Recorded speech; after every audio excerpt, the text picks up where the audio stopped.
Hi guys, Milog Tarot here. Welcome back po for your kapalaran sa pag-ibig. Para po ito sa mga Earth signs, Taurus, Virgo, and Capricorn.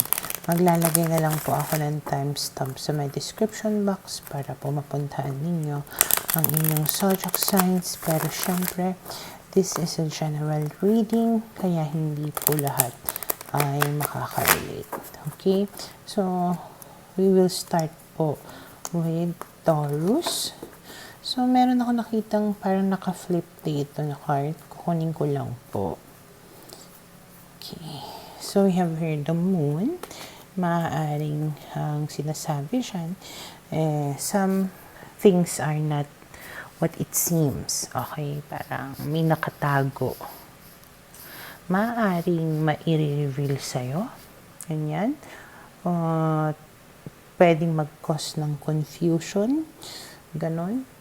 But we will know more about this, okay? Kuha pa tayo ng ibang baraha. So, let's see.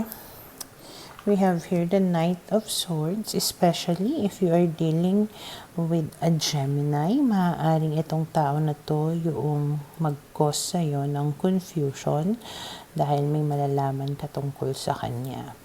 And then we have here the Ace of Swords. Yeah. So, either magre-reach out sa'yo itong tao na to, or pwedeng pupuntahan ka niya, i-approach ka niya. And pwedeng na mag-usap kayo about some things, and then parang lilinawin yung mga bagay-bagay or may mga katotohanan na aaminin siya sa iyo. Okay? And then we have here the Two of Wands. So, ikaw naman, parang napag-isip ka about your future, what will happen sa connection ninyong dalawa, ganon. And then we have here the Page of Wands. Malaki din yung possibility na there is an involvement of a third party, lalo na kung ito ay fire sign, Aries, Leo, Sag. Okay? So, we have here the Hangman. Pwedeng, dahil dito sa third party na to, may mga bagay na hindi nangyayari or hindi umuusad sa buhay mo or sa relationship ninyong dalawa. Pwedeng yung pag-amin din nitong tao na to sa'yo is more of parang self-serving. Okay. For selfish reasons. Kumbaga meron siyang mas siya yung magpapakinabang, tama ba? Makikinabang niya. Mas siya yung makikinabang kaysa sa'yo. Okay, pwedeng naghuhugas kamay, pwedeng nagigilty siguro, kaya sinasabi niya ngayon sa'yo yun. It's not because na sorry siya sa kung ano yung nangyari, hindi dahil sa mahal ka niya or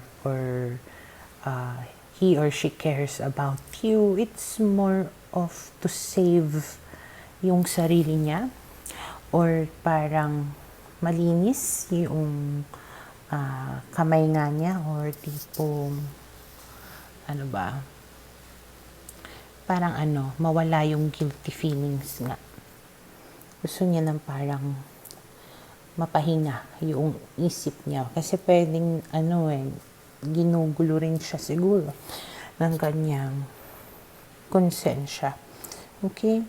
And then we have the Four of Pentacles, the Three of Pentacles, the Devil, and then the Ace of Wands. Ikaw naman, medyo hindi mo rin siya mapakawalan Maybe kakausapin mo siya na subukan pa natin to na ayusin, ganyan. Pwedeng you might start being intimate again with each other, ganon. Pero yung toxicity sa relationship ninyo, yung problems, it's not really solved. Okay? Pwede nga na mas nauna pa na may mangyari ulit sa inyo kaysa sa ma-address ninyo at maisaayos yung problema talaga. Okay? Pwedeng may mangyari sa inyo na hindi nyo pa na pag-usapan kung ano yung status nyo, kung kayo na ba talaga ulit or hindi pa.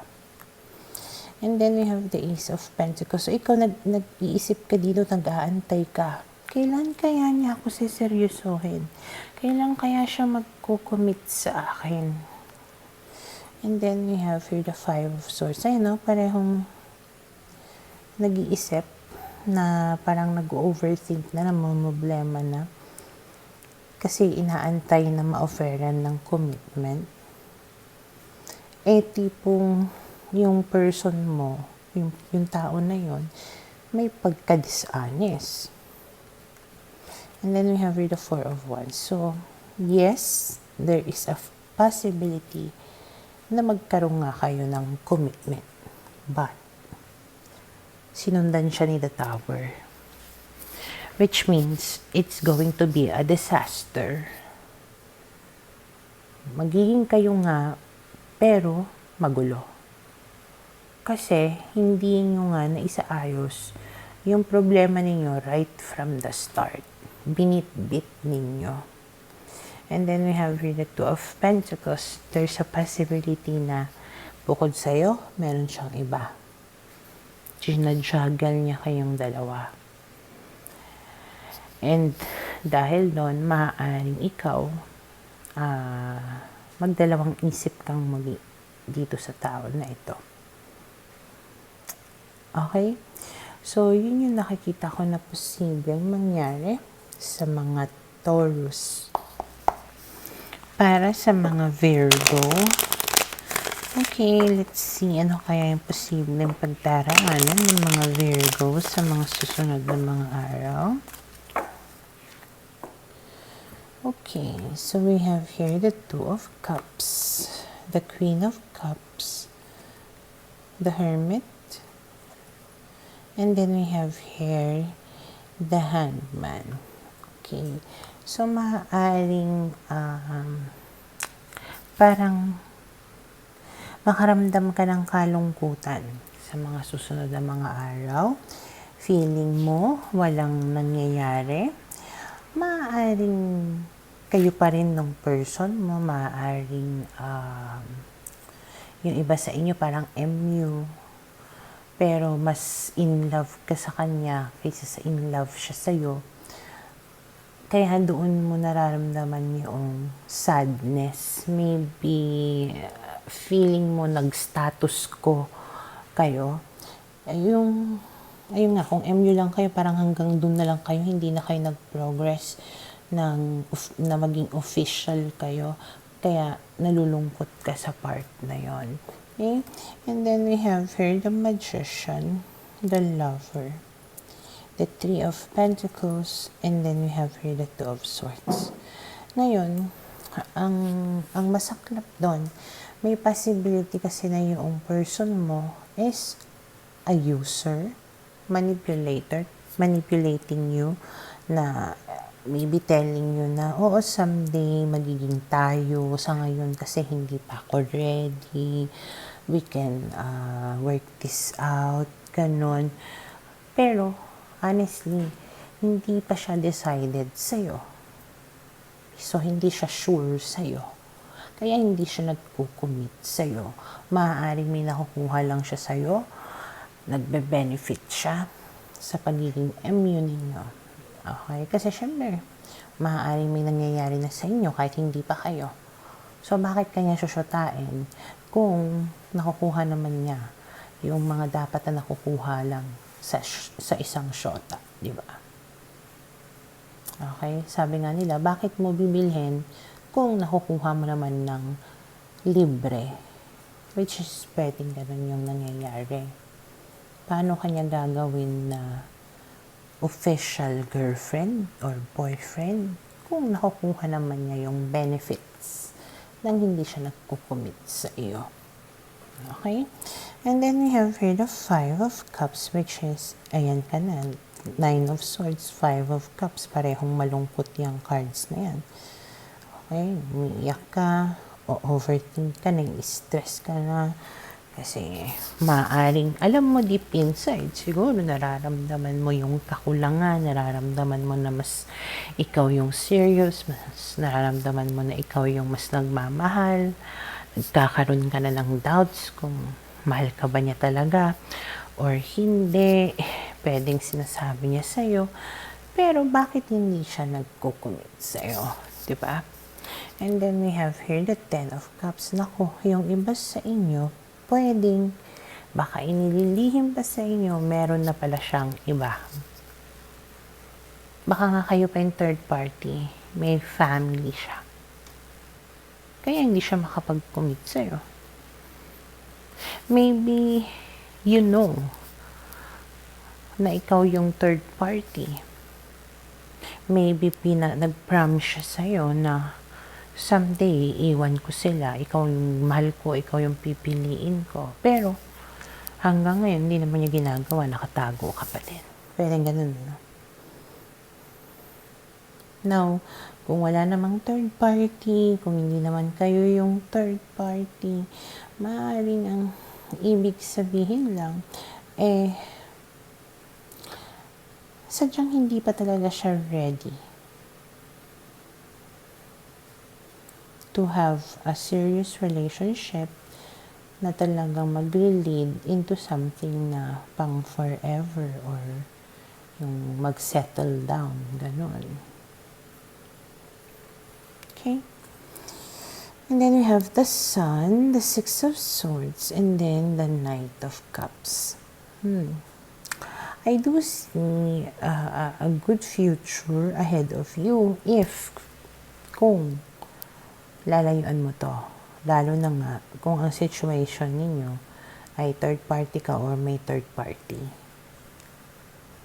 Maaaring merong paparating sa inyo na ibang tao, it can be a Pisces, which will give you the happiness that you've been seeking for.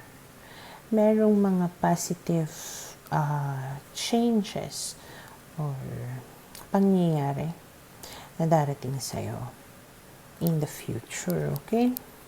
And then we have, parang there is still hope for you. Maybe for now, you just need to be single muna. Maybe enjoy yourself muna. Okay? And then we have really Strength card na parang kailangan mong i-regain muna ulit yung confidence mo sa sarili mo maging secure ka muna sa self mo na hindi mo kailangan itong tao na ito to make you feel that way.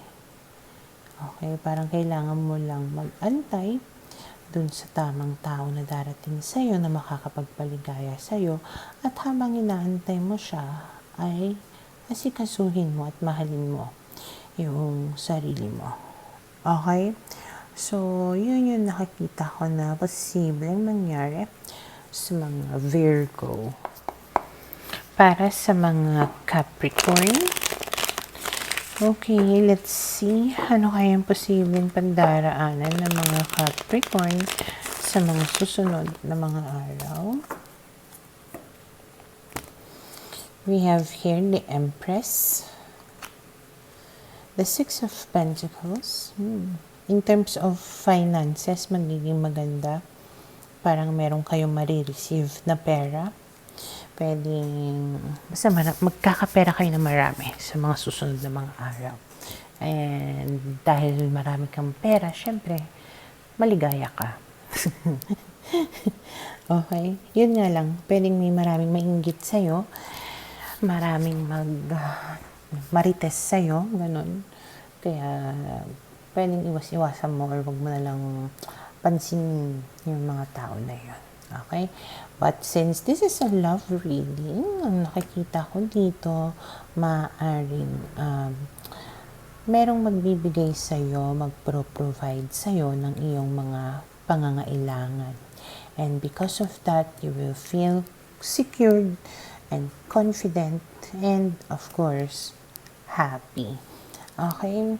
And then we have here the Five of Swords, the Knight of Swords, especially if you're dealing with a Gemini. Pwedeng itong tao na ito, tipong gusto niyang mag-work out yung relationship ninyo. Maybe he or she is trying to change for the better. And pwedeng isa sa mga ways niya para maipakita sa'yo yung sincerity niya is binibigay nga niya sa'yo yung mga pangangailangan mo. Maaaring in the past, this person walked away from you and maybe naging dishonest siya sa'yo. Pero nga sa susunod na mga araw, makakaramdam ka sa kanya ng changes at parang nagiging kumikilos siya to really provide for you and your family. Some of you may be buntes ngayon or mabubuntes.